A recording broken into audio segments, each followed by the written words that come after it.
And we'll slide through this. Did everybody find the PowerPoint slides? If not, you go to week number 1. In fact, when we get to Elios, I'll walk you right through it. So this is human physiology. Hopefully you've all had anatomy. If you haven't, then you might want to walk out and talk to the registrar and get into that, because you have to have that to take this. Hopefully you've had biology. How many people here have not had biology in the last 5 years? A few people. Okay. It's good to have biology close to this, because a lot of the concepts, especially the first month, keep coming back from biology. The first month, by the way, is super crucial. If you get behind the first month, you're going to struggle the whole semester. You've got to keep up with the first month. Today is my day of scaring the hell out of you, and then a month from now you go, whew, wasn't so bad. But really the first month is concepts. Nothing in this class is cumulative as far as exams or quizzes or homework or anything like that. But the problem with this class is it's cumulative. I mean, the class itself is cumulative. Every week we build on what we learned the week before. So the first week we'll talk about cells. The second week we'll talk about how those cells work and how they react to their environment. We'll talk about the nervous system the next week. And the third week we'll talk about cells, nervous system, and the heart, or muscles. And then the fourth week will be cells, nervous system, the heart, muscle, all of those combined. We just keep coming back to them over and over again. You have to keep up. All right, I love this. The roots of education are bitter, but the fruit is sweet. I know when I took physiology, I thought, this is probably the hardest class I've ever taken. And it wasn't because the information was hard. It was because my attitude going into it was not the attitude I should have had. If you loved anatomy because you're good at memorization, don't count on that for this class, because this is not a memorization class. This is actually a critical thinking class, and you want to make sure you have your thinking cap on, not your memorization cap on. I'm going to give you some tips to help you work a little bit better through the class, but once you get the swing of it and you start catching the groove and understanding the concepts, you're going to feel like, man, this is a piece of cake, and it's going to be a little bit more enjoyable at that point. But up until then, it might taste a little bit better.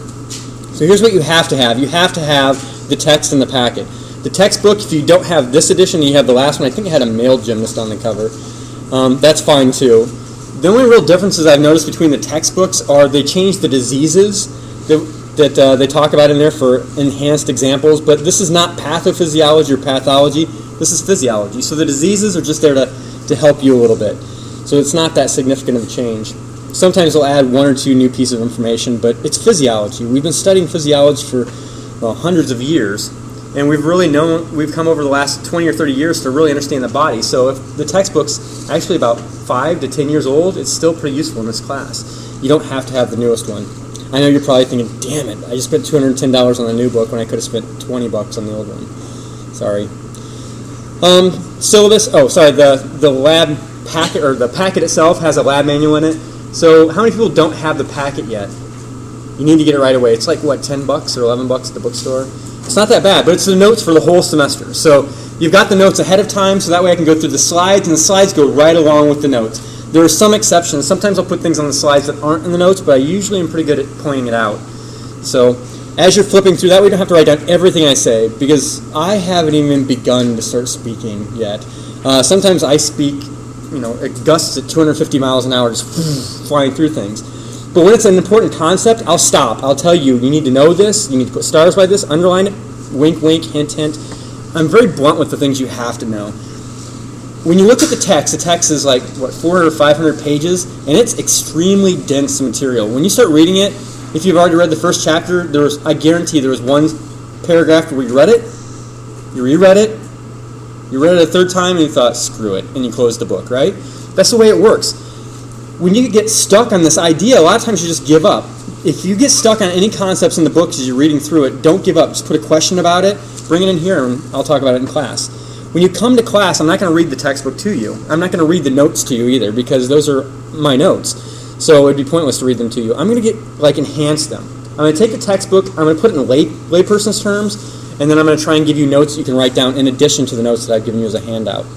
So I'm not here to be a total bore and to just say the same things in the text. I'm here to help put it in like a term or a language that you can understand a little bit better. When I first started back in college, I was actually 30 years old, and I thought there's no way I could remember all this stuff, and I was absolutely right. And the worst thing you can do is try and remember everything, because when you get to the first chapter and you're trying to memorize everything, then you get to the second one, you're like, oh my God, did I remember everything from the first? And it just overwhelms you, and you get frustrated, and your mind just gives up. Don't do that. So how many people have bought a textbook, by the way, and the first 2 to 3 chapters are highlighted, and then the rest of the book is immaculate, right? People are trying to remember everything, and when I say the first 2 or 3 chapters are highlighted, I mean they highlight almost 90% of that chapter, and I never understood that.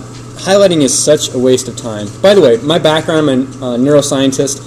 My background is in learning and memory and pain. So I'll give you lots of tips on learning, lots of tips on memory, and if you piss me off, I know how to inflict pain like you've never known.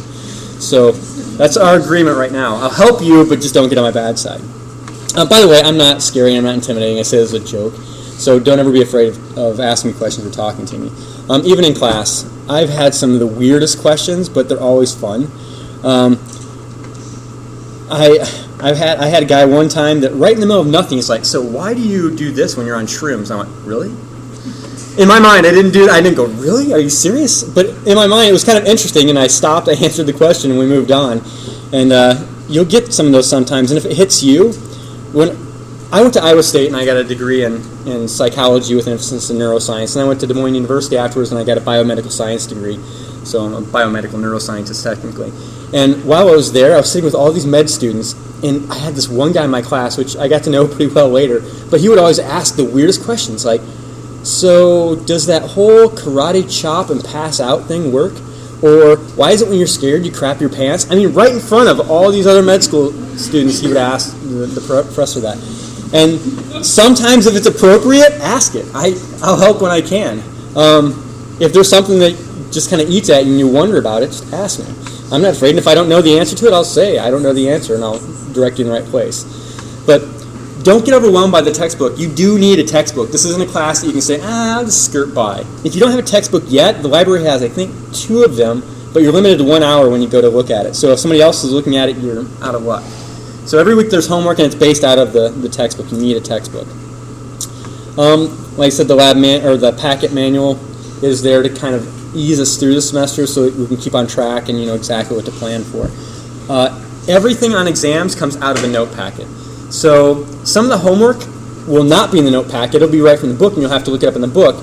But if it's in the lab manual, in the notes manual, but it's not, let me say this again. If it's on the homework and it's in the lab in the lecture manual, could you expect it on a test?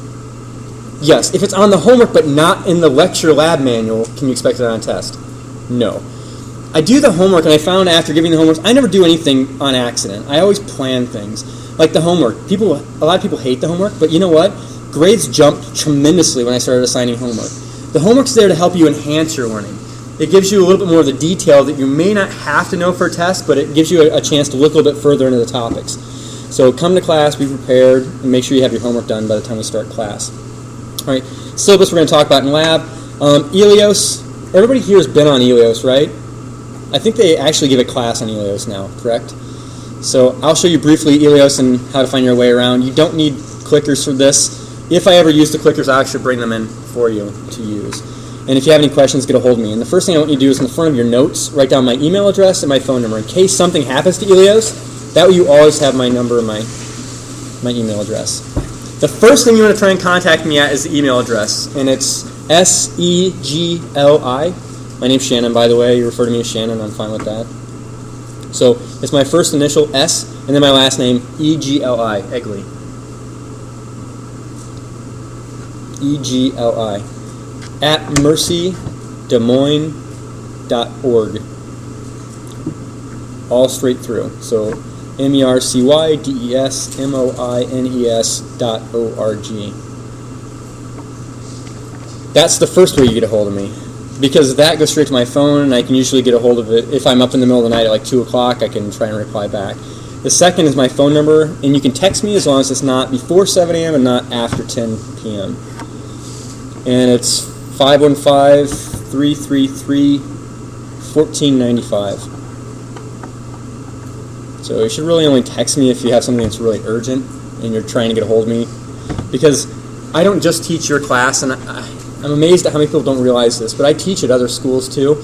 So my week, from Monday afternoon until Thursday at 8:30, I'm packed constantly. So if you're trying to text me and I'm in a lecture, I'm not going to stop lecture and say so-and-so is calling me or texting me and answer it.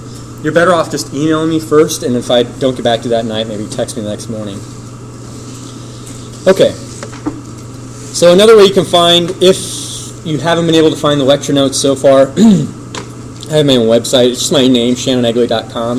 If you go to it and you click in the middle, this is a little bit old, but it says Fall 2011 courses. If you click right in the middle, it'll take you to several of the classes that I have. So if you need a review on general human biology, that's what this is. It's a vague overview of anatomy and physiology combined.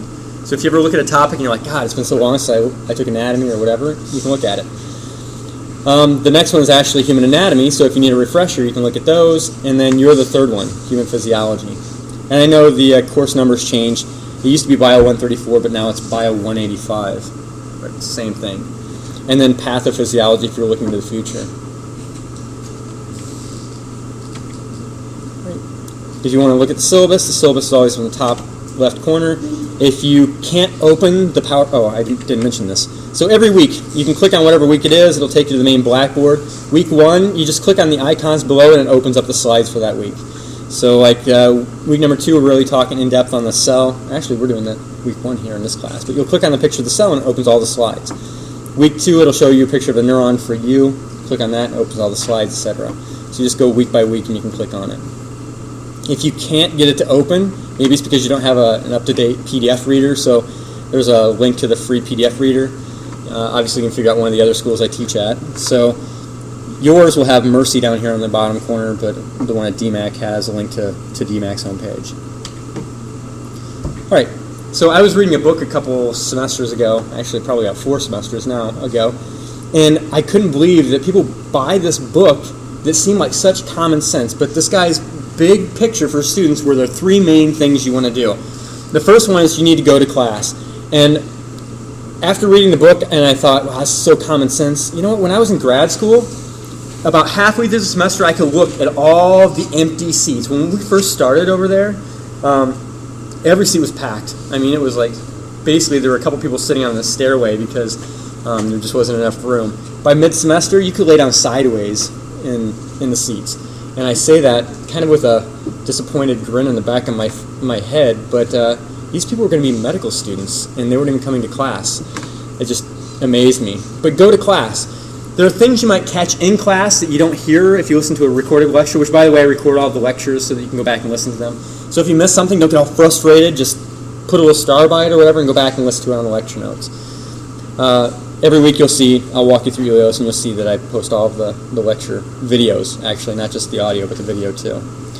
Next is read the book. I make you read the book. I thought that, when I read this, I thought, geez, this doesn't work so much anymore. People have online and they just skip the book, they don't buy the book. But what I found is that actually after giving homework, people's test scores jumped tremendously. And it was like 20-some% jump in test scores, and I couldn't believe the results.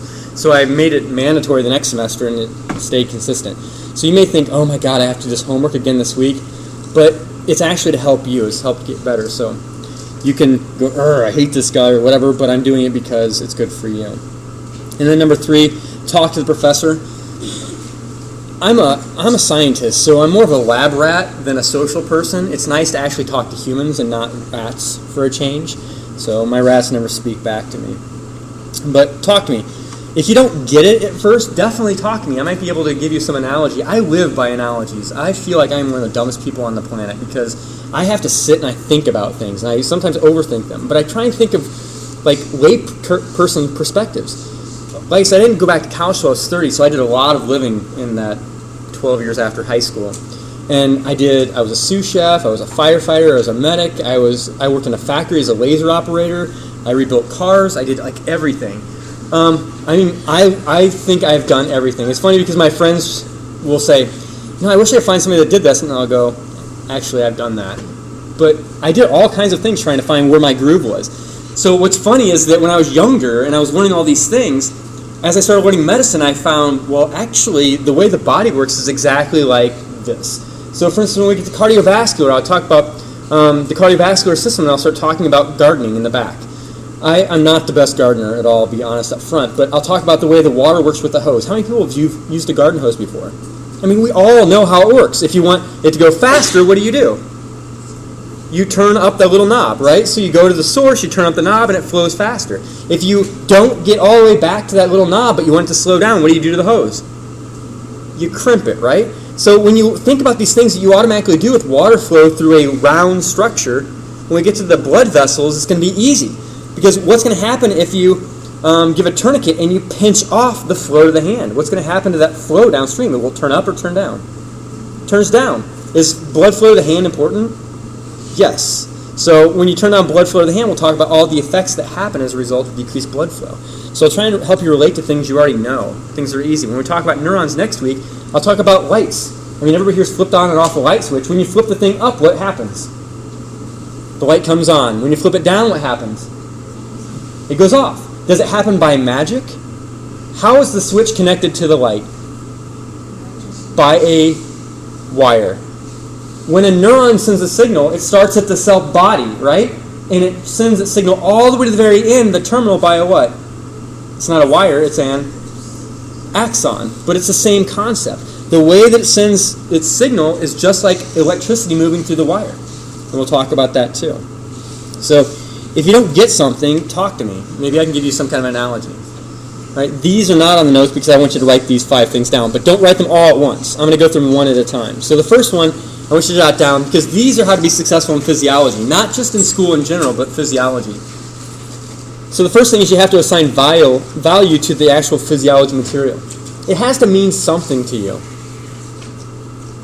If you just learn it for the sake of, I have to know this, you are going to suck at tests. I'm just being upfront. But if it actually means something to you, when you get the question on the test, there's going to be a part of you that goes, ooh, this is cool, I know this. And you're going to answer it right away. You have to assign value. Right? Here's the first type of value you have to think. All the way through the semester, you really need to look at physiology as, this is the foundation for my entire career. If you're not going into some kind of medical science, I don't really know why you're here. You could be at any other school taking physiology. But this is focused on helping you prepare for your career. There are a lot of times I'll say, put a star by this. You have to know this. Not because you have to know it for the test. I don't guide you to test on my test specifically. I guide you to do well understanding concepts so that when you get beyond here, you're going to do really well. It's funny because I have people that like bitch and moan throughout the semester. I know they do because in midterm I give you a chance to give me some feedback. And it's funny because a lot of those people, like a semester later or 2 semesters later, they're like, I didn't enjoy your class, but I'm kind of glad that I took it because now I understand why you were telling me those things. So you could take it anywhere, but they'll just tell you what you need to memorize. When you take it with me, I really promote that you have to understand and put value in it because it's a foundation. It's just like when you build a foundation for a house. If you build it on a weak foundation or unstable ground, all it takes is a little shifting of the earth, and what's going to happen to your foundation? Cracks and crumbles and falls apart, and it just causes a lot of damage to the rest of the house. The entire structure falls apart. So it's just like this. You want to build on a nice, strong foundation. Physiology and anatomy, if you think that when you left anatomy that you can leave it behind forever, you're so dead wrong.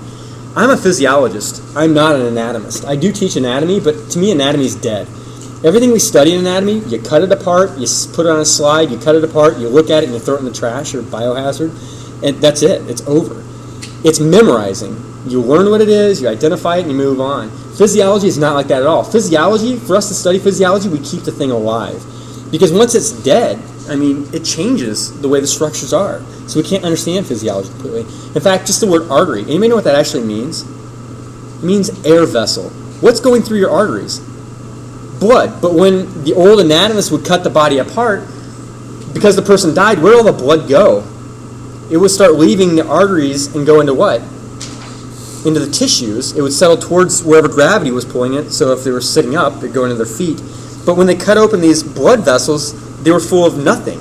So it looked like they were full of air, and they called them air vessels.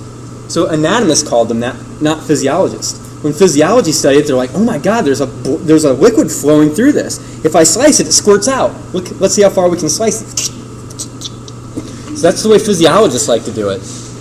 And we measure how much volume and how long it takes to kill the thing, right? But so you really have to go back your anatomy. If you threw away your anatomy book or sold it, you might want to find another inexpensive one just as something to reference. I'll try and go back at the beginning of each section that we go into and remind you of the anatomy you need to know, but you really have to get a hold of it. You need that foundation. And the same thing with physiology. Anatomy is memorizing. Physiology is understanding how those things work. So you need both of those. what's kind of interesting is that you can tell people they're going to be successful, and it's like a building. So if you build a really deep foundation, that means you can build your building taller and taller and taller. If you look at the people that spend a lot of time studying anatomy and physiology, I can tell you exactly how successful they're going to be in their career. People that build a really weak foundation, what if they went really far in medicine with that weak foundation? What's going to happen to their career as they get higher? It's going to start toppling. It's going to start folding over on themselves. You can only bullshit somebody for so long, right? And that's kind of what it is when people try and memorize physiology. They're trying to just get by. But when they go on to the next class, they're like, oh my God, did I really have to know this? And then they get to the next class and they're like, geez, here it is again. Eventually it's going to catch up to them and they're going to start failing their classes and they're going to have to go back and look at their physiology and relearn it. So spend the time now so you don't have to worry about it later. Don't procrastinate. It's the worst thing you can do in this class. Again, I'm not trying to scare the heck out of you. I'm just telling you that this is worth the investment. So anatomy, without anatomy, physiology is just way too difficult. Without anatomy and physiology, pathophysiology or pathology is way too difficult. Beyond that, pharmacology or clinical experiences, or if you go into grad school and all of that, it'll make life so much easier when you get that strong foundation. Right? So again, anatomy gives us the tools. It's memorization. It's what is it? So when you're in anatomy, I always tell people when I teach anatomy, welcome to kindergarten. That's all it is again. You're going back to kindergarten for the second time in your life. Instead of learning your A, B's, and C's, if you show these letters to a kindergartner, they have no idea what these mean. You show them the capital A and it looks like 3 sticks stuck together. You have to give them some kind of meaning. It means nothing to them. And to them, after kindergarten, it's like, that's the letter A. It still means nothing, but they know what the tool is. When they go into first grade or second grade and they start learning how to read, then they start taking those letters. So they may take their A, B, and C, and they want to do something with it. They can rearrange it and maybe make the word CAB. And now it has meaning. Those letters actually mean something. Physiology is the meaning. When you rearrange it, and I keep forgetting to change that. Help always seems like such a negative word to put up there. It's like, that's probably what you're thinking now, right? Oh. But you rearrange it and you make sense out of those letters. Otherwise, they're just jumbled mess. The same thing with math. You learn what the 1, the 2, the 3 is. I mean, you go to other country, or like you go to Japan, and they don't use the 1, the 2, and the 3. They use totally different symbols. Showing them this means nothing. Right?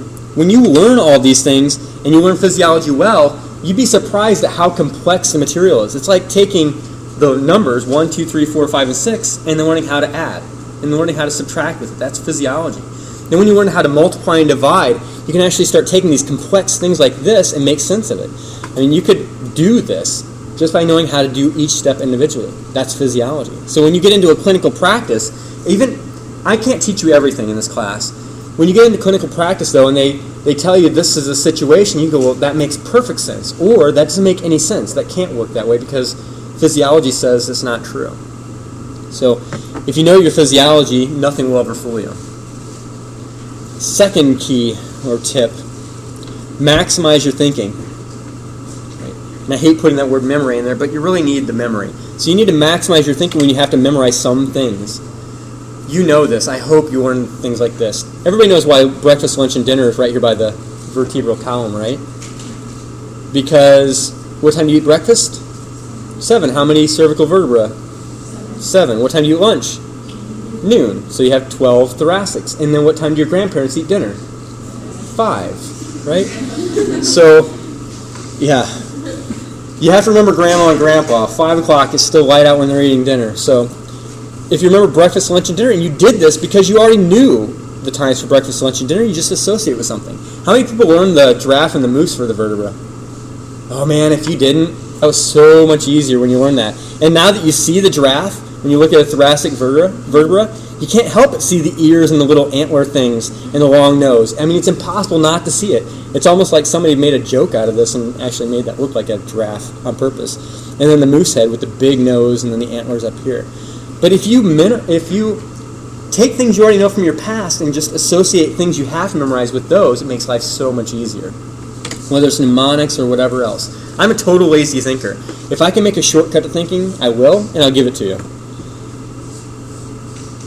And by the end of the semester, there'll be so many things that you go, that was the lamest thing I've ever heard. But you know what? When you get out of here and you take a test in pharmacology or pathophys or pathology, and you go, oh, for the love of God, I can't believe that lame-ass joke popped in my head. But there it was. It saved you on a test. So I don't regret it. I still bump into students, and they're like, you remember that analogy of your sister's purse and the kidney? Yes, I do. It saved me. And you'll see what I mean when we get to it. All right, so number 3, want to understand, don't try to know it all. There's a huge difference between knowing and understanding.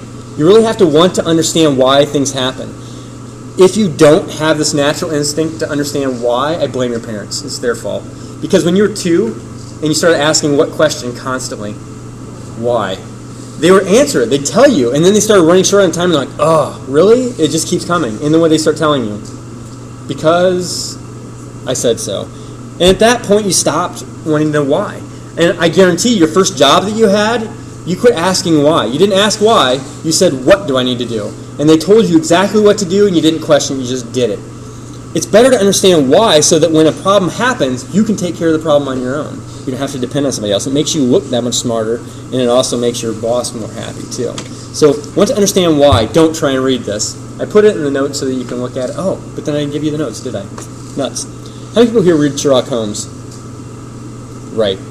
So I love old Sherlock Holmes. I don't read fiction very often at all because I think it's a total waste of time. But the old Sherlock Holmes are just really interesting, primarily because of the history behind Conan Doyle or Arthur Conan Doyle, and he was an actual doctor, and his background and what was happening when he was in school. But I love this quote. This quote always sticks to me. When I was learning medicine, I kind of stuck with this. And what's funny is that when he was asked about the universe and about the planets and about the sun, Sherlock Holmes had no idea about how the sun and the planets revolved around the sun and all that stuff. He's like, what does it matter to me? Actually, his term was, what the deuce to me? So I don't know what he meant by deuce, what the crap, maybe? I don't know. But he said that, and his explanation was that that's stuff that means nothing to me. It'll never mean anything to me. I can't affect the universe. And what he said is that the brain, a human brain, is kind of like a little tiny attic. It has limited space. Some people, the fools, will try and cram it with every piece of worthless, crap out there. They cram their attic full of stuff. Fools cram their brain full of worthless information they never ever need. He said, but a wise man will take just the important tools. He extracts the really important things. He says, specifically, skillful workman is very careful indeed to what he takes into his brain attic. He picks the tools he needs. This lecture material is designed to take the tools that you need, the major concepts you need to do well in the class and to do well beyond the class, and puts them in a well-organized manner. You've got your notes. They're planned out. They're well-organized for you. Put in what you need so that when you need it, you can pull it right back out. You have a way of recall it. And I'll give you tips on how to recall information too. So don't try and cram every piece of information. And I'm telling you, when you first start out college, if this is your first year, you're going to want to do that. And it's going to really bog you down. It's going to limit what you can do.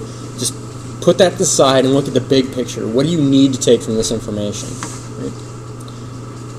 Because if you try and fill it with all the other crap, when you need the good information, you're going to be elbowing through the garbage trying to find it.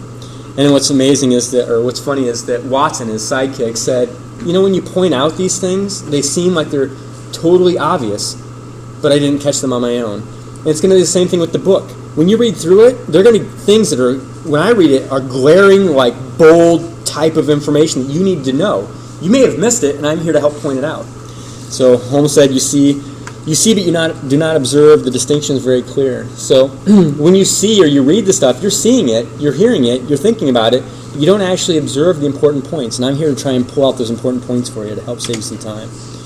Right? Like this, a lot of people just think they can memorize and get through it. How many people knew this piece of information?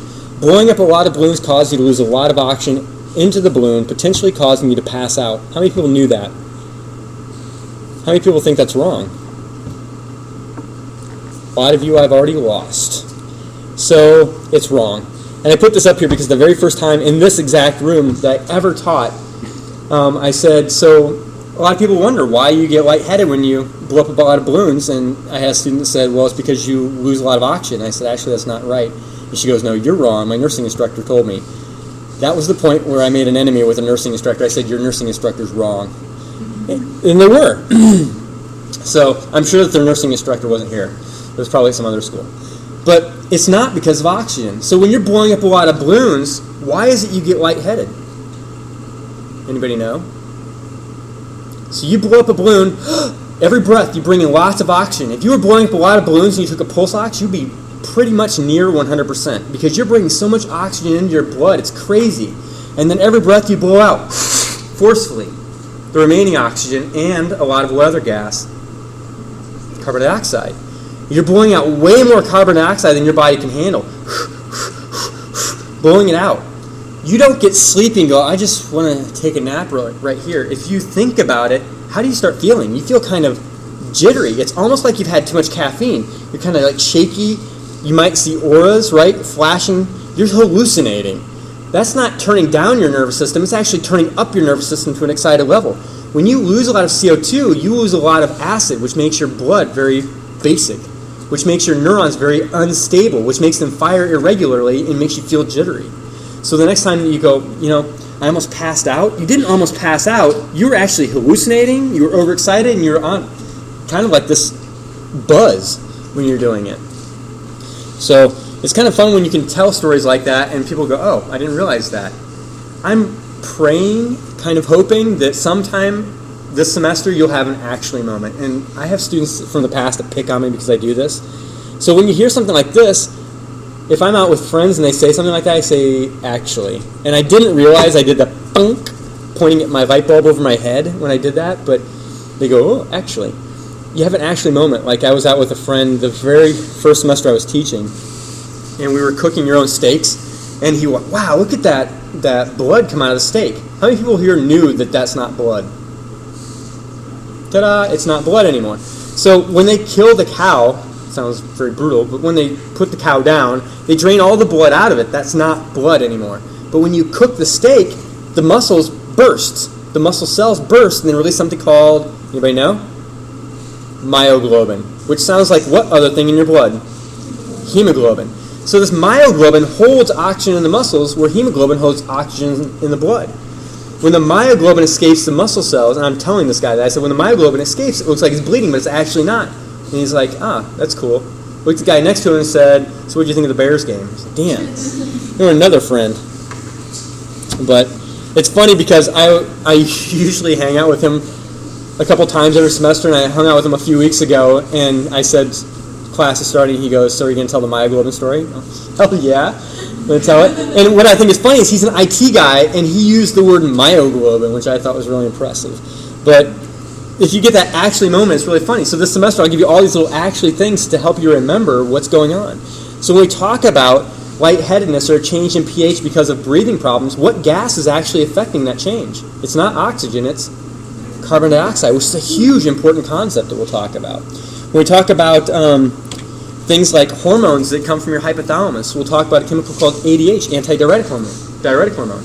We'll talk about how on Friday nights when you break the seal, it's not because you drink too much fluid, it's because you're drinking too much alcohol that's shutting off your hypothalamus that makes you urinate more than you're actually taking in because of this little hormone. So when you're out hanging out on Friday night, you can actually bring in your physiology and say, actually, the reason you broke the seal was, and you can talk about it. So try to understand it. Don't just memorize for the sake of memorizing. Just say, how can this be funny? How can it be interesting? How can it be something that is useful to me other than this little factoid piece of information? How can it be interesting? So always take a step back and ask from a different perspective. And I love these drawings because I always want to look at it from a different perspective. It screws with my brain when I look like this, but actually if you take a step to the side, it looks totally different, like that. You have to look at, we're forcing, from the textbook, we're forcing this perspective on you. But if this perspective doesn't make sense to you, take a step to the side and you go, oh, that's how it really works. If you can't make up your own perspective, come to me and I'll find one for you. Tip number 4, think out of the box. So don't limit yourself to just what the book says. Don't limit yourself to just what I tell you in this class. You really need to think outside the box. Think a little bit more creatively. Like in this situation, how many people have seen this where you take 4 lines and you have to connect them and put all the dots together? A few people. So do this. Draw 9 dots in a box like this on your paper real quick. Don't start it yet. I'm going to show you how it works first. So you have to think out of the box. You're going to draw those 9 little dots. And here's the test. Can you draw 4 lines connecting all the dots with 4 lines without lifting your pencil off the page, and they cannot curve the lines? All the lines have to be straight lines. So, for instance, if I made one line, let's say I went this way. Now I can go either diagonally, or I can go straight across, so I can do something like that. There's my second line. Not removing my pencil from the page, let's say there's a third one, And then the fourth one, so I missed a dot in the middle. But I had 4 lines, 4 straight lines without lifting my pencil. So let's see if you can do it. Go ahead and I'll give you 30 seconds to see if you can get that. This is a critical thinking class, so let's see where your critical thinking hat's at.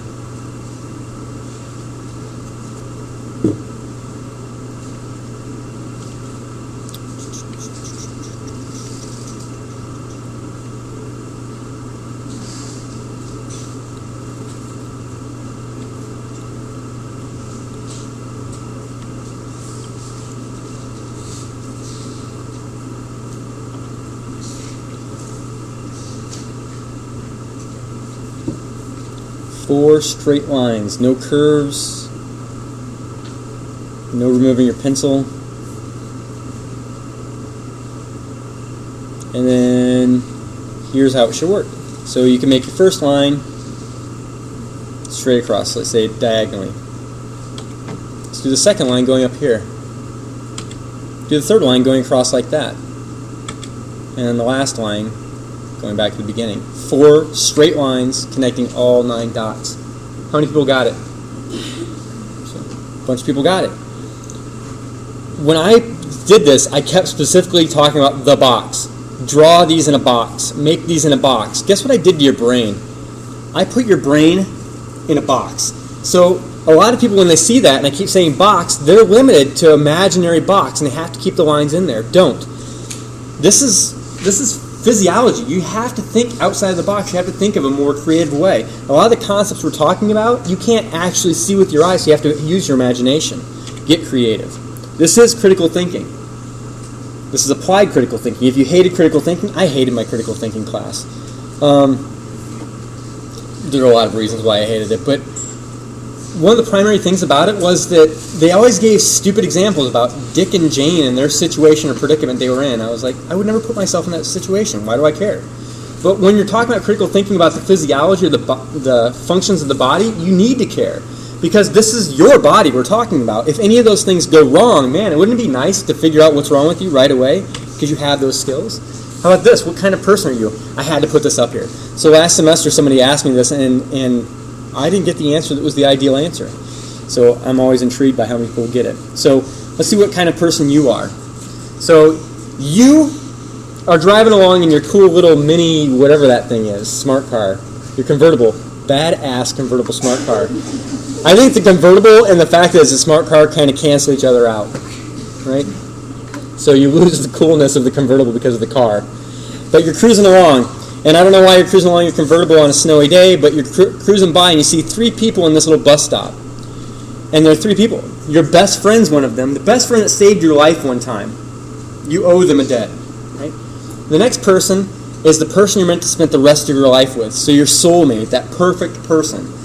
And the third person is this little old lady that looks like she's sick, looks like she's ill, and like she just may not be able to make it till the bus comes. You have 1 extra seat in that car.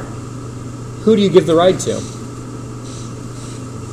Who could you give the ride to? Would you give it to the best friend? Would you give it to the soulmate? Or would you give it to the little old lady? I'm curious, who would give it to your best friend? You'd pick up your best friend and leave a little old lady at a bus stop, possibly to die? Really? How many people would give that ride to the little old lady and take her to the hospital? A lot of nice people. But you would leave your best friend, the one that saved your ass when you needed it, freezing, snot dripping down their nose, freezing to their cheek and everything to scratch them later? Or your soulmate?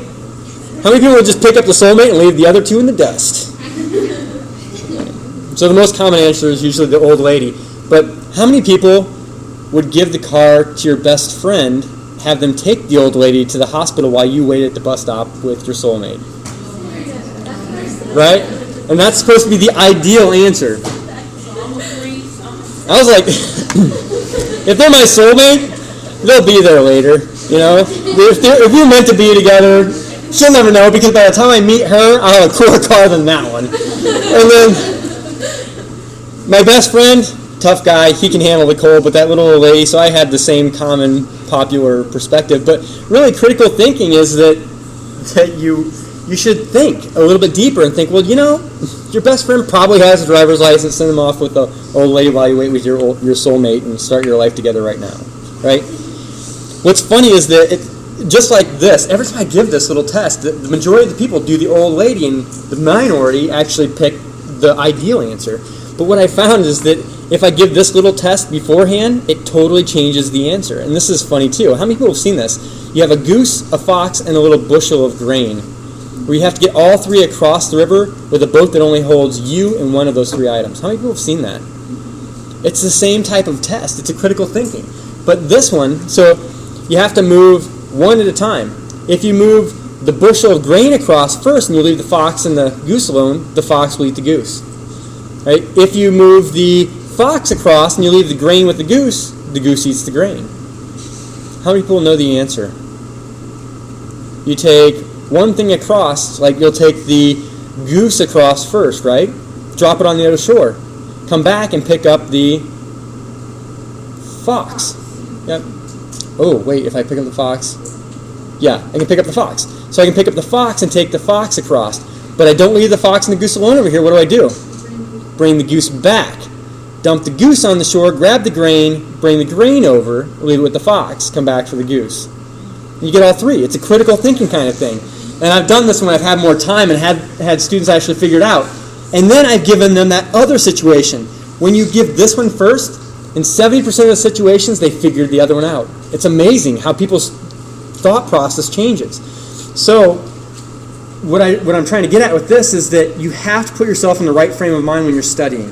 When you're studying for something, always anticipate what could possibly be the big picture on this. What's he looking for? What kind of question is he asking? Put yourself in the situation. When you're getting ready to take a test, go back and I give you quizzes every week that you take to keep you on track. Go back and retake the quizzes. I mean, just look at them, answer them in your mind. Put yourself in the frame of mind. Right? And what we're here to do is build on your taxonomy. Taxonomy is starting with knowledge or memorization to understanding, then application, analyzation, etc., etc. We're right here now. You're done with memorizing. There are very few things you memorize in this class. Now you're into understanding. When we get to lab, then it's analysis and application of that information. When you get into clinicals, you're going to start being more creative with this information. Right? So there are two assumptions I'm going to make this semester. One is that you know that you're in college and not in high school part 2. This is totally different than high school. And a lot of people come in here and they're like, just tell me what I have to know. This isn't high school. This is transitioning you to the real world if you haven't figured that out.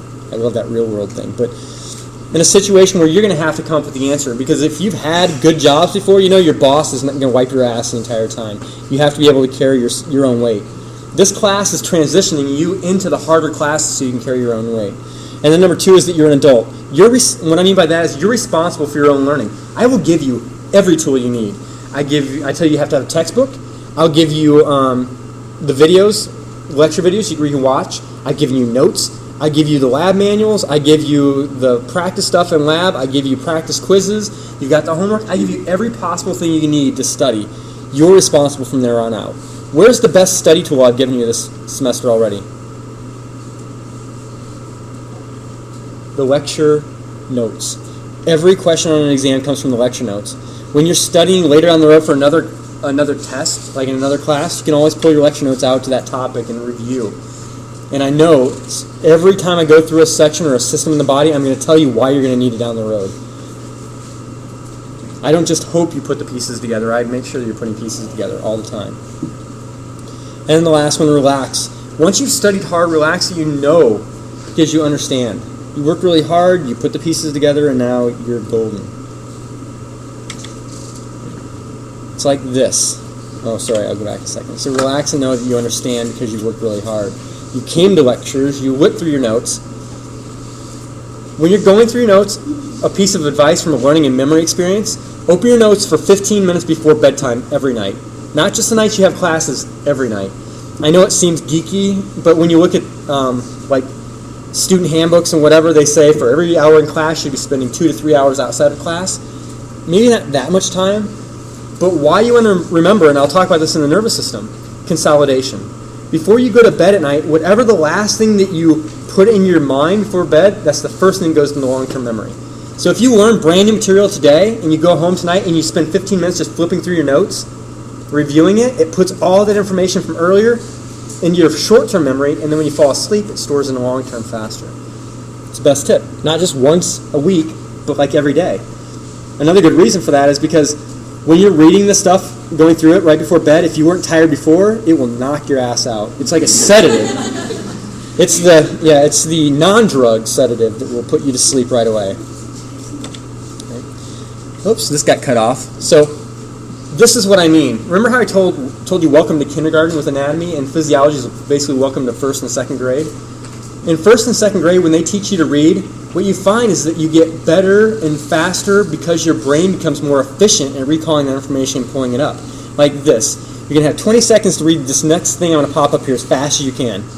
Ready, and go.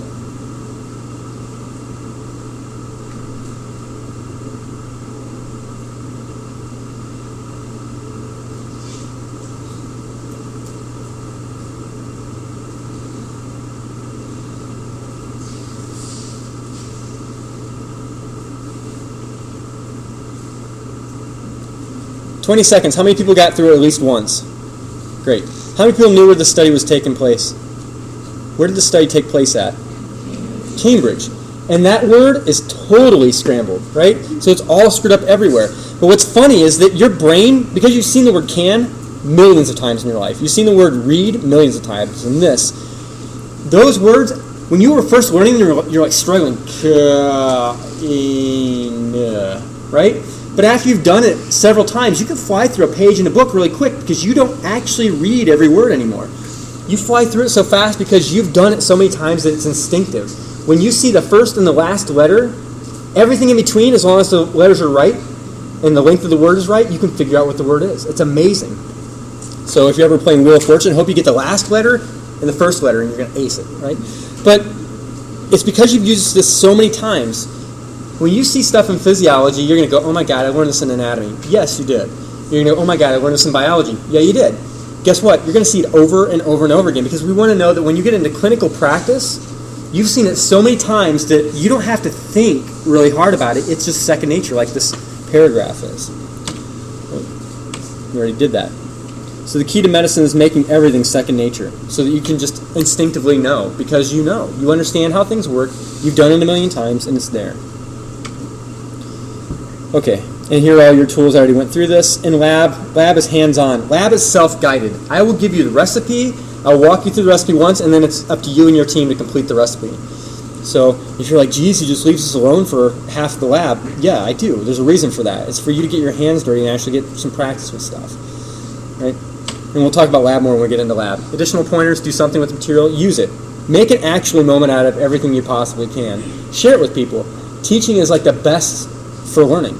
If you take the information, you kind of make it interesting, and then you tell your family members, they might start thinking geeky things, but guess what? When they need a question answered about medicine, who are they going to talk to? You, because they know you understand it and you get it. They're not going to understand this stuff, but you do. Right? Review the section at the end of the textbooks, chapters. Make sure you go through your quizzes.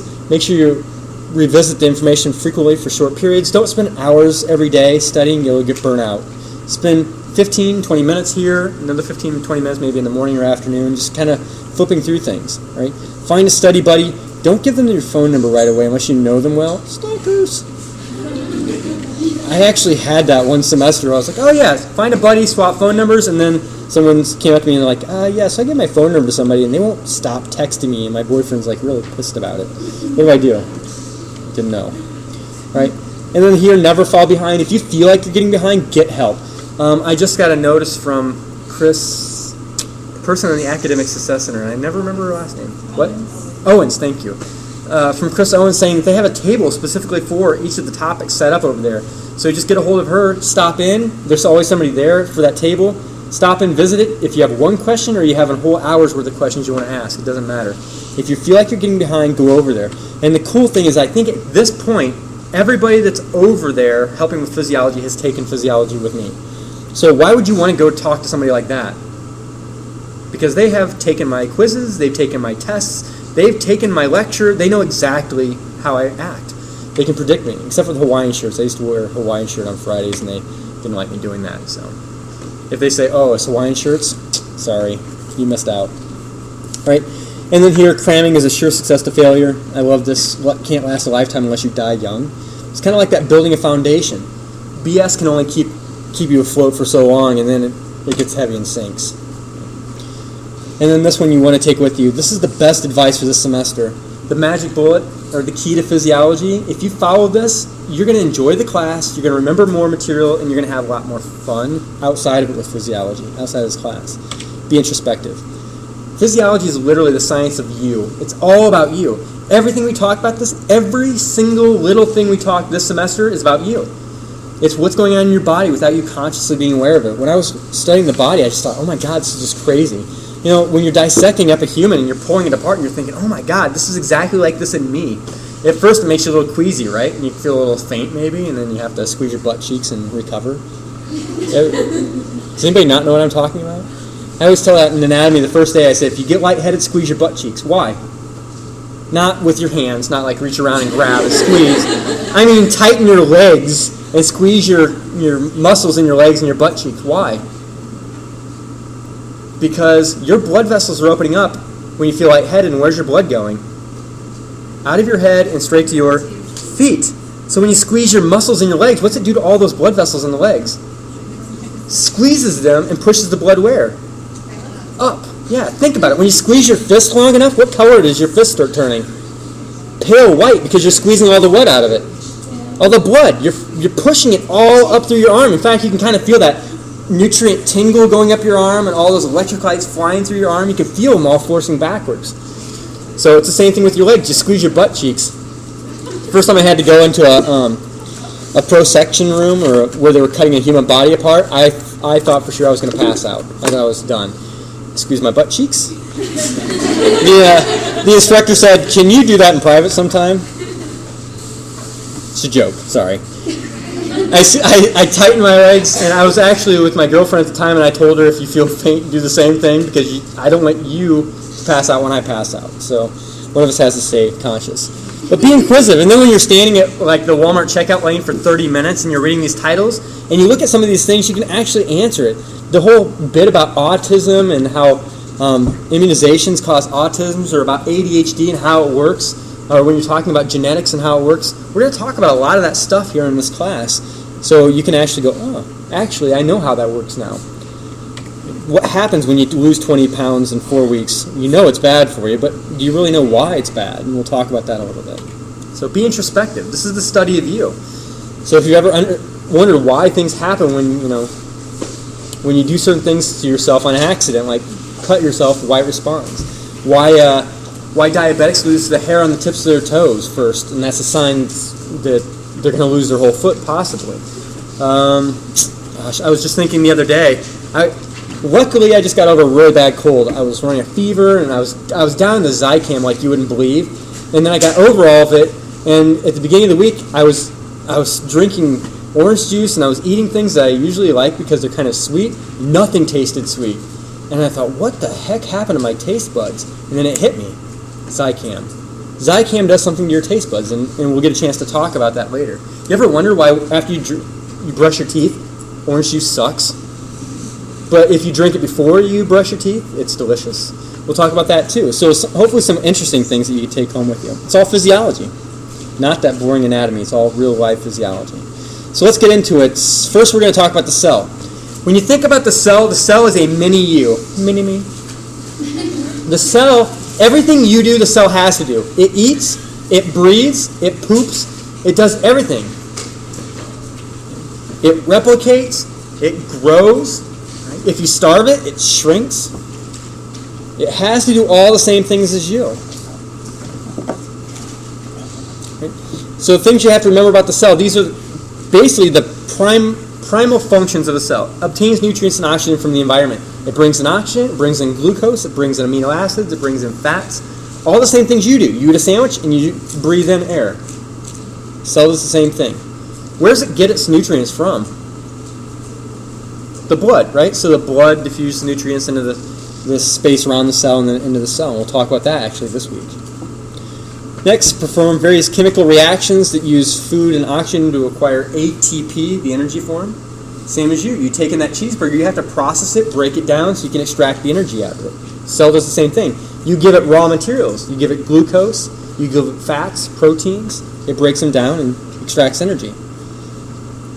When it's done extracting it throws out the wastes. It throws out water. Water is actually a waste product. You know that because you urinate. It throws out things like carbon dioxide. You know that. You do the same thing because you exhale and blow out carbon dioxide.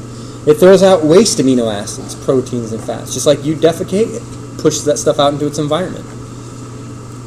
Right? It synthesizes proteins. You do the same thing. Where do you store proteins in your body? Where's the primary place you store protein? Muscle. So it doesn't build a muscle necessarily unless it's an actual muscle cell, but it will build these protein fibers to help it give support, to help it move if it needs to help it replicate, all of those things. It doesn't have eyeballs, it doesn't have a tongue, it doesn't have neurons, unless it is a neuron, but it still senses where it is. When we talk about the immune system, I'll show you a little clip of a white blood cell chasing a bacteria through your blood. It's awesome how it works. It's this white blood cell that knows exactly where that bacteria is, without an eye, without a nose, without anything. Right? Well, it actually has receptors, but we'll talk about that. It senses its environment and chases this bacteria. Right? It exchanges materials with the environment, kind of already talked about that. Motility function, not all cells are motile after embryology happens. So after they've moved to their area, they usually stay put there, just like you. You live in your parents' house, you grow up, you go to college, you move away, you plant your new home, and then you live there for the rest of your life. Cells do the same thing. They have motility until they find the place they want to be forever. And then reproduce. So not all cells reproduce. Not all people in here are going to reproduce, right? So there are a few exceptions. What cells don't reproduce? Anybody know? Neurons? Think about it. If this part of your body breaks, it doesn't heal. It scars over, but you've lost some of the function of it. And it could be life-threatening, actually. The brain, neurons. What's the brain kind of depend to provide nutrients? Right, cardiac muscle cells, skeletal muscle cells. Cardiac's what I was shooting for, but yeah, muscle cells. So skeletal muscle, cardiac muscle, neurons, they don't replicate. There are some exceptions to that too, but we'll talk about it as we get to those systems. Next thing you want to remember is the hierarchy. So there's a level of organization. Everything starts at molecules. You've got carbon, oxygen, nitrogen. You take these carbons, nitrogens, and oxygens and put them together, you make things like glucose, lipids, proteins, amino acids, things like that. So it starts at the level or atomic level or molecule level. You start building these things together and you make a structure called an organelle. An organelle is like an organ, but for what? An organ is inside of you, where an organelle is inside of your cells. Remember, your cells, just like a small version of you, you have organs, they have organelles. Each organelle has a specific purpose or a function that cell is dependent on. You take all these organelles and put them together, and they have one common purpose, is to keep a cell alive. So a group of organelles build a cell. What do a group of cells working together with one common goal build? Tissues. When you take a group of tissues, different tissues that all have one common goal, they're called an organ, right? An organ. You take a group of organs with one common goal, and they're called an organ system, and you take a group of organ systems with one common goal, and it's called an organism. So if you were just to take, let's say, the stomach, for instance. So you know the stomach's built out of molecules, atoms. By the way, if I gave you a little bit of cyanide, I won't do that during this class, I promise. If I give you a little bit, just at the molecular level, it gets into your cells and it sticks to the molecules in your cells. If you shut off the molecules in the cells, you shut off the organelles. What happens to the cell? It shuts off. What happens to the tissue? It shuts off. What happens to the organ? It shuts off. What happens to the organ system? It's gone, or it shuts off, and what happens to the organism? Within 3 minutes, you're dead, right? All because I just affected molecules in your body. When you give somebody a drug, you're affecting molecules in their body, which affects their cells, which affects their tissues, which affects their organs, organ systems, and the organism overall. So if we take these molecules and build cells, we'll say that we build muscle cells.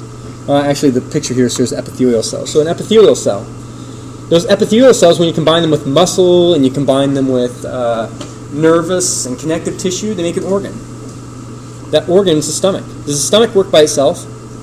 Nope, it works with the esophagus, the mouth, the small intestine, the large intestine, the rectum, the anus, and they form an organ system. Does the GI tract work by itself? Nope, it depends on everything else. Is there any organ system in your body that works exclusive to all of the others? where it can work without any of the others? None. The only thing close would be the reproductive system. Close, but still it depends on everything else. Like the heart. Does the heart need any other organs to run? Needs lungs, right? Can the heart beat without your brain? Yes. Yep, sure can. But can it beat without the lungs? Nope. Guess what's controlling the lungs? The brain, right? So if somebody had their head chopped off, but you put a ventilation tube in them, you could keep them alive, right? As long as you're providing oxygen to them.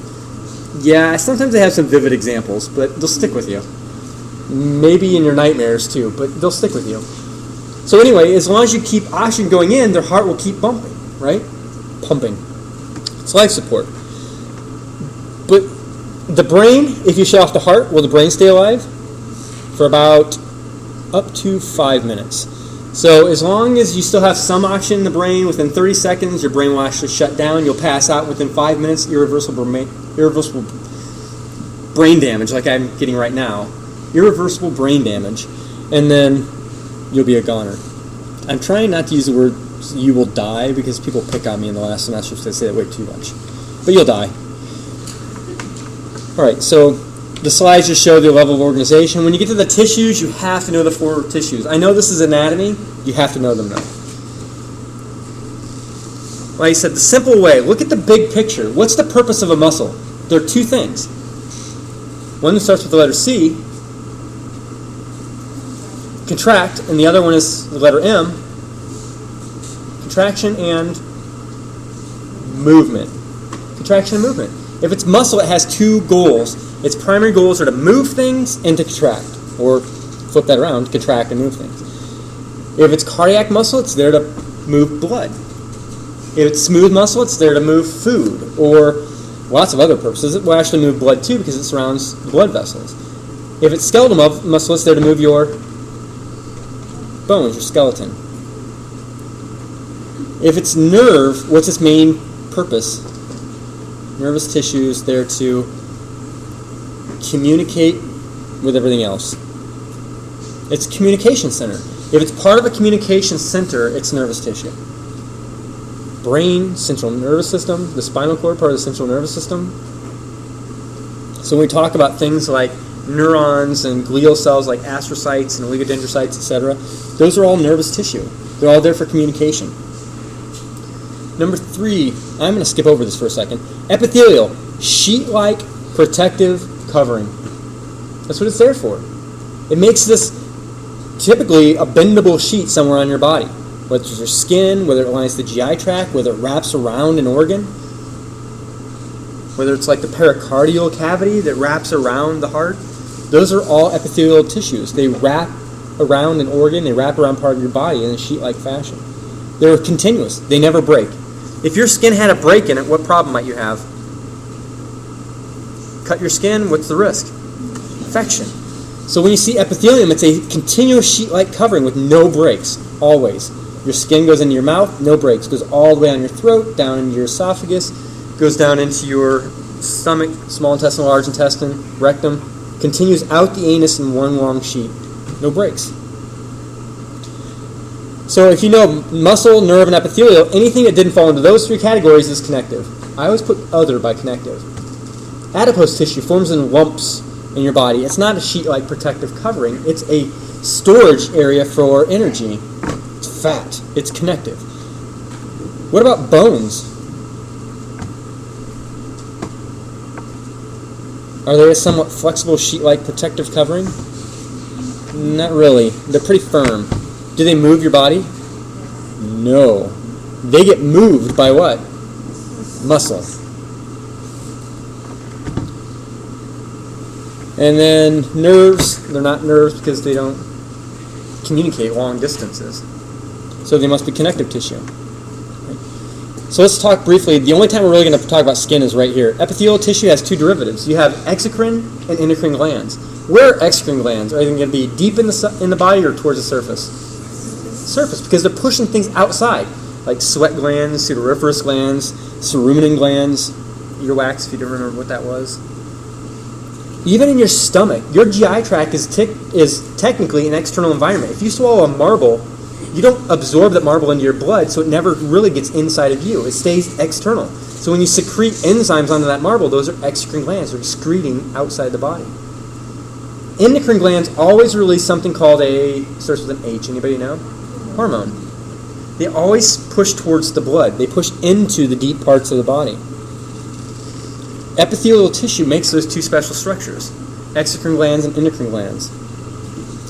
It doesn't break. It's still continuous like this, so you see that long, continuous surface epithelium, and it just dips in, or invaginates is another word for it.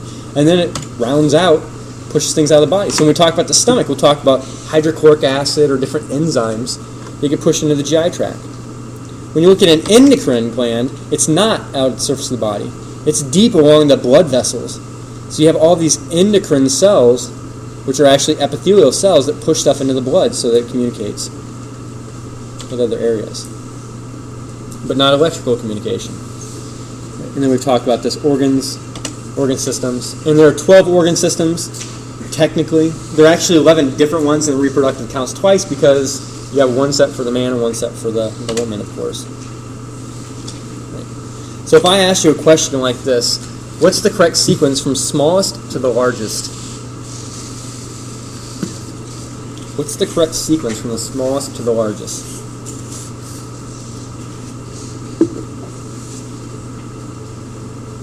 And all semester I'll pop little questions up like this. I might have you work with your neighbor and figure it out. And then I'll walk through them with you to help you figure out how to take care of it on a test. I don't want you to get test anxiety, so if I can take you one step at a time through easing how to do a test question in general, anytime on any kind of test when you get a question like this, always look at the first column. Which of these is the smallest? Is it letter E, organ, letter C, cells, or letter B, organism? C. So we know it has to be number 2 or number 3, right? Get rid of them 1, 4. How about what's next? Does it go cells to organs or cells to tissues? Cells to tissues. Tink. There's the right answer. We didn't have to finish the whole thing. So it should be cells to tissues to organ systems to organism. Letter 3 is the right one, or letter 3. Welcome back to kindergarten. Next thing you should have somewhere in your notes, you have to have this written down. Your whole book revolves around this concept. It's called homeostasis. Every system in your body has to work so that all the systems work at this homeostasis level. If one system starts failing, the other ones will work harder to pick up the whole system. Like for instance, let's say your skin's not holding heat in appropriately. You start getting cold. What's going to happen to your blood vessels as a result? What will happen to the blood vessels in your skin? If you're cold, your blood vessels will start doing what? Constricting. You're trying to hold that warm blood deep inside. Will your muscles change at all if you're cold? So your musculoskeletal system will start doing what to the muscles? Contracting them at about 30 to 60 times per second. What's it doing? Why are they moving like this? What are they technically doing? They're shivering, right? They're shivering. They're generating heat. They're trying to warm up your whole body. Your body gets cold. Your brain says, whoa, this is too cold. Your skin responds. Your blood vessels respond. Your muscles respond. Overall, you respond. You change. It's called homeostasis. Homeostasis I always imagine as a teeter-totter, actually. If that teeter-totter is not perfectly balanced or close to perfect balanced, something has to happen to bring it back into balance. If your teeter-totter, let's just say water, you get dehydrated. What do you have to do to correct that? Drink more water, right? Stop sweating. Slow down sweating. Get in a cooler environment where you don't have to sweat so much. You do things to try and adapt to that. If you're overhydrated and your body has too much water in it, what do you start doing more? Urinate and get rid of it. It's homeostasis. So I think your notes actually have a blank after the word homeostasis. And what it technically is maintenance of internal environment. Maintenance of internal environment.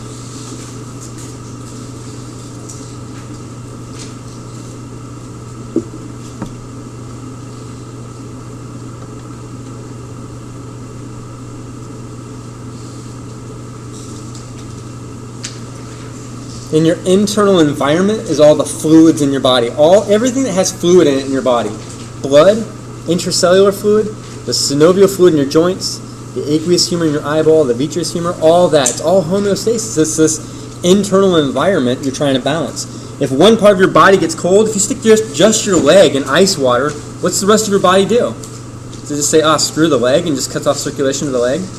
Your whole body starts shivering to try and correct what's going on with the leg. Here are the things that we're going to talk about this semester that are maintained by homeostasis. So, concentration of nutrients. You take in too many sugars, too many carbs, too many fats, too many proteins, whatever, your body tries to regulate that. Is it bad if you have high blood sugar? Yes. Is it bad if you have low blood sugar? Yes. So your body's going to try and maintain that sugar level. It'll maintain your fat level if it can. It'll maintain your amino acid level as long as it can. It doesn't want imbalances. Number 2, concentration of oxygen and CO2. So if your oxygen level is too low, it's going to try and bring it back up. If your oxygen level is too high, it's going to be, it's okay, because it's hard to get over 100% oxygen. If your CO2 changes just a little bit, you're going to freak out. It's funny when we talk about this. Changing oxygen, what happens if I put you in a room full of carbon monoxide? Do you freak out? Carbon monoxide displaces oxygen. Your oxygen level starts dramatically dropping in a room full of carbon monoxide, but you go, God, today has sucked. It's been the longest day ever. I'm just going to take a little nap. Dead. Right? You don't freak out, you relax, and you just kind of go to sleep, even though you're dying without oxygen. I put you in a room with a little bit too much carbon dioxide or a little too little, you freak out. You just panic. You start getting anxious and nervous. You can't handle that carbon dioxide in there. So homeostasis is about keeping that as balanced as possible. If you lose homeostasis, you get a disease and then you die. I'm sorry, you kick the bucket. Try to use different words. Number 3, concentration of waste products. Imagine that you're a cell in this room. This room is our cell. And then suddenly, all the doors to the cell lock. You can't get anything in, you can't get anything out. What's going to happen to the waste products in this room?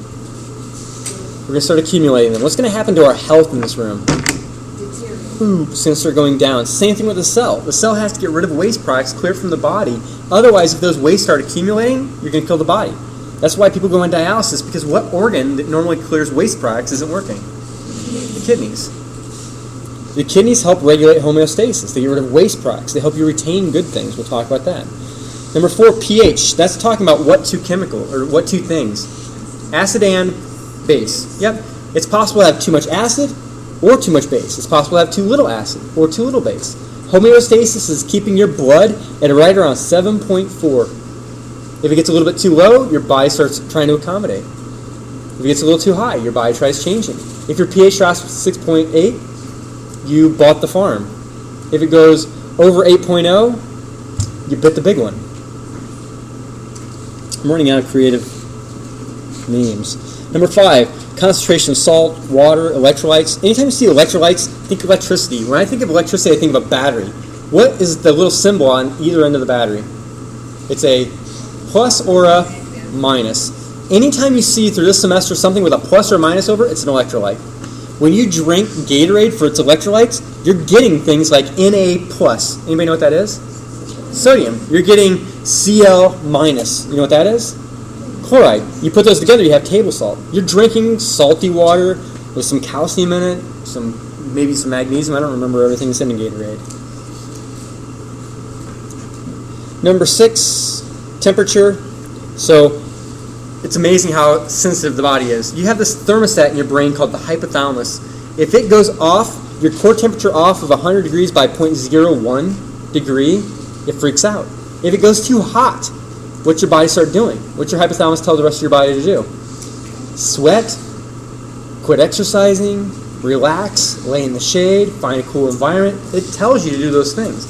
When we get to that, and we'll start talking about it, if it gets a little bit too cold, it's funny, when you go to sleep and you're cold in your sleep, you wake up with like the weirdest things covering you because your instinct was to get warm. You didn't have to think about it. I remember this because I fell asleep at a buddy's house one night on his couch and his house was freezing. I woke up with his rug on me.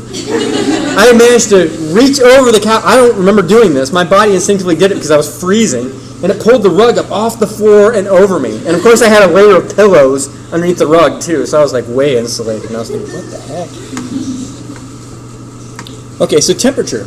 Homeostasis, it tries to keep this regular temperature. If it gets too hot, it tries to cool off. Too cool, it tries to warm back up. And then volume and pressure, we're going to talk about this in things like blood. So your blood volume, your blood pressure. Your blood volume goes too high, you start urinating to try and get rid of what? Water. That water's coming from the blood, so you're just urinating it out, reducing your blood volume. If your blood pressure goes too high, guess what your kidneys start doing? They urinate out water. Why? Because the more water you have in these blood vessels, it's increasing the what? Pressure. If you release the water, you release the pressure. It's just like a balloon. If you take one of those water balloons, as you increase it with water, you fill it up with water, what do you know is building up in there? Lots of pressure until the point where it goes, right? But if you pull that water balloon off the faucet and you let go of the opening, what happens to all the water? The pressure does what? Pushes the water back out. It's the same thing with blood vessels, and I'll use the balloon analogy again with blood vessels too. These are all things we'll talk about this semester with homeostasis. It's a rule of thumb. Everything in the body has to obey homeostasis. If you get out of whack, the other systems will try and take over for it. If your heart starts getting weak and not working, and you can't create the proper pressure, your kidneys, your liver, your other organs, your brain, your blood vessels will start trying to bring your blood pressure back up, and we'll talk about this semester how it does it. You may not think about your kidneys regulating your blood pressure, but they do. Next major concept is the cell itself. So when we talk about the internal environment or the external environment that you're trying to balance with homeostasis is actually the extracellular fluid and the intracellular fluid. Intra means within, extra means outside of. So when we talk about intracellular fluid, we're talking about 100 trillion cells in your body, each of them with a little tiny drop of water. That's the intracellular fluid. The extracellular fluid is everything outside of your cells. So if this is the plasma membrane, here you see that floppy plasma membrane here, we're just zooming in on it. But you've got this lipid bilayer along here. On the inside you have a little drop of water. On the outside you have things like interstitial fluid, water around the cell. You might have plasma out here. Might be synovial fluid, some from your joints. Okay. But that's the extracellular fluid. It's outside of a cell. We can subdivide your internal environment into those two things. Inside the cell and outside the cell. The outside of the cell gets a little more tricky because then you can subdivide it. You can subdivide it with your plasma. So you can calculate how much water is in your plasma, and that's part of the extracellular. You can calculate all the water that's in between your cells, that's extracellular. Your synovial fluids, your vitreous humor, all of that stuff, all these little water compartments, they're all extracellular. So here's just a close-up. There's a cell, here's the water outside the cell, extracellular. Here's water outside the cell, the blood, it's extracellular. These are all extracellular. Interstitial literally means between the cells, space between. Interstitial means space between. If you go on an interstate, it means it goes between two states. If you're on an intrastate, it's within the state. I don't know how many intrastate highways there are anymore. I know Lincoln Highway used to be one. If you went up through Ames, because it stayed within the state of Iowa, it was an intrastate. You go on Interstate 80, and it connects Nebraska and Illinois and all the way across the country. So it's a couple terms you have to remember from anatomy. How do we control those? By homeostasis, there are two primary ways we control things. Either intrinsically, which means that organ we're talking about is the organ controlling it. You'll hear me talk about this every week. I'll say that this organ's intrinsic control is this mechanism. That means if I'm talking about the nervous system, what's controlling the nervous system? The nervous system. If I'm talking about the heart, what's controlling the heart? An intrinsic controller. The heart, the tissue in the heart. An extrinsic controller to all the other systems, there are two of them. There's the nervous and the endocrine. Those two systems try and boss around all the other systems.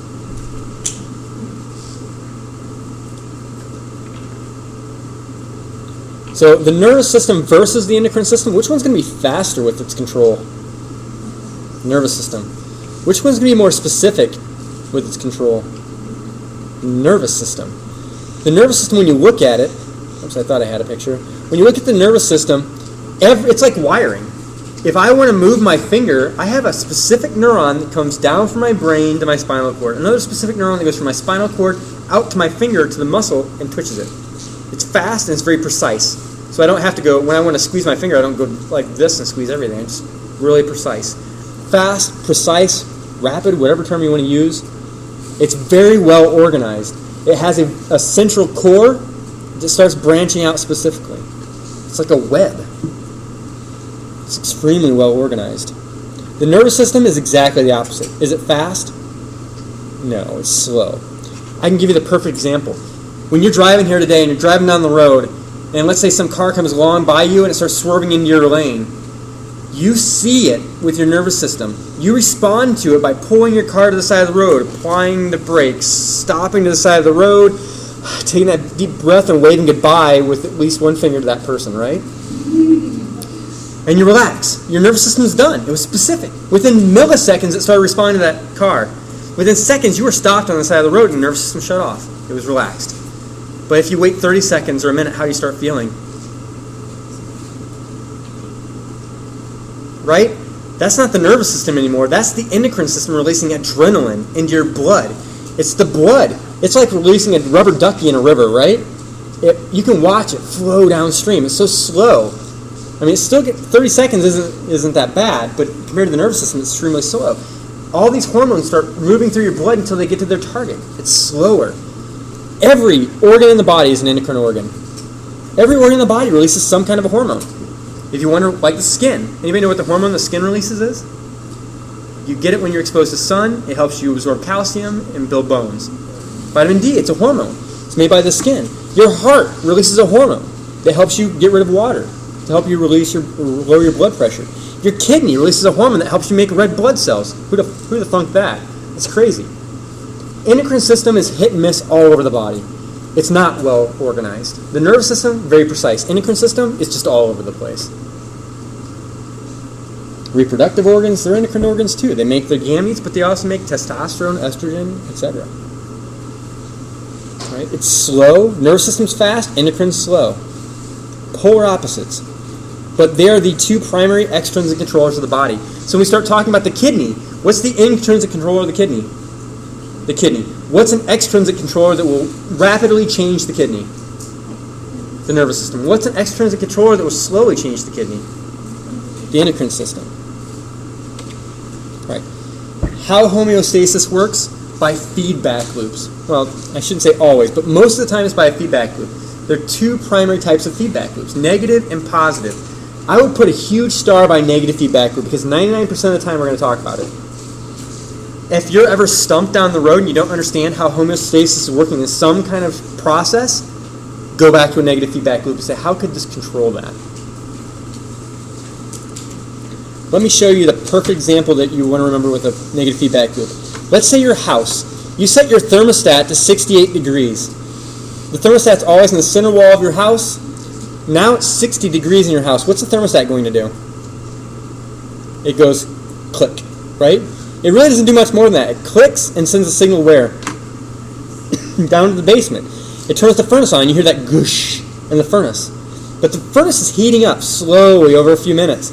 Then, once the furnace is up to the proper heat, what's it do? It turns on a fan, a blower, that blows the air up the ducts all the way out around the outside edge of your house. That hot air starts warming up the house from the outside in until it warms us to 69 degrees. What's going to happen to the thermostat? Turns off. That is the perfect analogy of a negative feedback loop. The original stimuli was a low temperature in your house. All of these step-by-step processes turned on until the final effect was a high temperature in your house, which did what to this loop? Turn it on or turn it off? Turned it off. The initial stimuli that turned on this loop is always exactly the opposite of the final response of that loop. They're opposing each other. One thing turns it on, the final effect is to turn it off. I always think of the Goonies when they made Chunk do the truffle shuffle, and then they flipped on that device where it was like a bowling ball rolling downhill that flipped over a hammer that scared a chicken that laid an egg, and that egg blew up a balloon that rolled. You know what I mean? That's the way the body works with negative feedback loops. This is like chain reaction. What would happen if I took one piece of that chain reaction out of place? The whole thing broke. That's where disease comes in. This is a negative feedback loop. A positive feedback loop would be if my thermostat turned on because the house was hot, The final effect would be heat the house hotter. It's rare. It's dangerous. What would happen if, when your body started getting hot, you started shivering and making more heat? What would happen to your body temperature? It would get hotter, which would turn that loop up higher, which makes you get hotter. What would happen to you eventually? Your brain would fry. Yeah, it'd cook. You'd cook all the proteins in your brain and you'd die. Sorry, you'd die. There's no sugar coating it. Yeah, 110 degrees and you're a goner. Right. So those are the two primary ways that homeostasis works. Positive and negative feedback loops. We're only going to talk about this twice this semester, by the way. Positive feedback loop, we'll talk about both of them the last week of class. Childbirth and the menstrual cycle. Or ovulatory cycle, I guess is a better way to say it. A woman has a contraction while she's giving birth, stimulates a response to make her have another contraction. She has another contraction, makes her have a bigger contraction. Have another contraction, and even bigger than the last one. It's this loop until finally she gives birth to a Volkswagen. And then this is the analogy that your book uses. They use a flowchart like this, and we're going to use flowcharts very much like this later. But here's the analogy for the furnace, and you can see that one step turns on another, which turns on another, which turns on another, until the final response is exactly the opposite of the original stimuli. So, cold house, final response, heat the house up. Directly opposes it, shuts the whole pathway off. So if I were to ask you a question like this, a person has a fever, how will the body respond if a negative feedback loop is dominating? A person has a fever, how will the body respond if a negative feedback loop is dominating?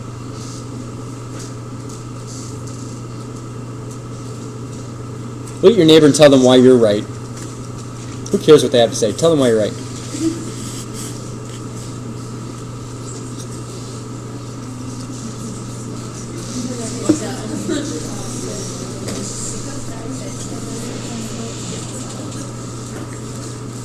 Yeah, by the way, there isn't a because I said so option on the tests, so you'll have to actually have the right answer. But how about number one? The person's body will let the temperature continue to rise to produce more heat. What would happen to that person? They would die. You're catching on quick. They would overheat, and they would die. How about the person's body will resist the change by mechanisms to cool the body down? That's a negative feedback loop. What would a positive feedback loop do? It would actually make the body's temperature rise higher and higher. It would keep feeding back and make it rise higher. So number two looks like the right answer, but don't ever stop. If you see number one looks like the right answer, you circle it and you're like, I know number one is correct. What could you have just done? You could have missed the fact that all of the above were correct answers, right? So always make sure you read them all and cross them out. We know number one can't be right. Number two looks right. And number three, the body can do nothing to resist the elevation in temperature. Only medications work. If you think that, you're on your way to being a doctor. That one's wrong, right? So it's number two. Number two is the correct answer. And this is where we'll come back next time because we only have like 2 minutes left. So let me show you Ilios and what you have to do by the next time that I see you. This shouldn't take very long. How many people have been on Ilios already and know what I'm going to show you? Awesome. I put deadlines on the folder. Everything in that folder should be due by the time the deadline pops up. So let me show you. I always get nervous typing my password in front of people. Because if you don't hit tab hard enough, then poof, there's your password for everyone to see. Who am I? Yeah.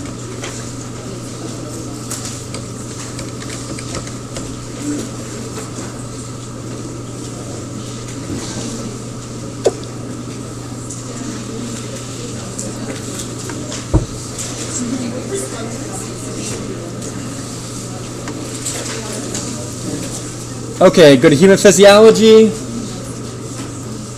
go to lessons,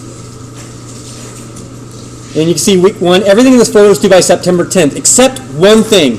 This I want you to write down because I need you to do it tonight when you get home. And there's only one thing you need to do now because it's my way of taking attendance for today, and if you don't do this tonight, you get marked down as not attending and you could possibly get dropped from the class, so you need to do it tonight. So you can see I put everything in order. First you're going to print the lecture slides. You can click on that. They're in there. After this, the lecture recordings will pop up probably sometime tonight.